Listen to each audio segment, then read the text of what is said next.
Happy Motivational Monday, everyone. If you're new here, this is a series that we do off and on whenever we're home for like a week at a time or 2 weeks at a time in between traveling. And leading up to like Thanksgiving, we don't do a ton of travel, so we try to at least do it every year in the month of November.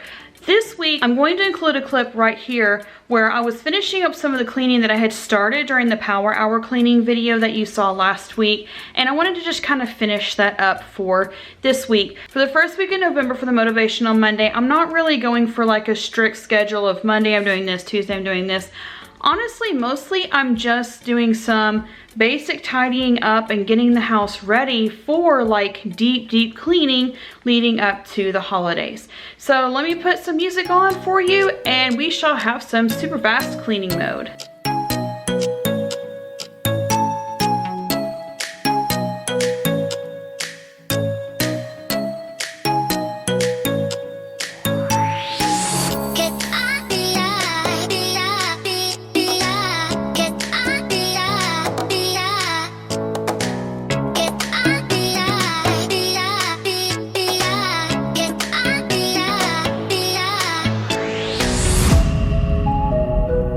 Oh no.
as much as I was hoping for, but I have to wrap this up to get this video uploaded for, well, today. So that is it for this video. Thank you so much for watching and following along, and we'll see you next time.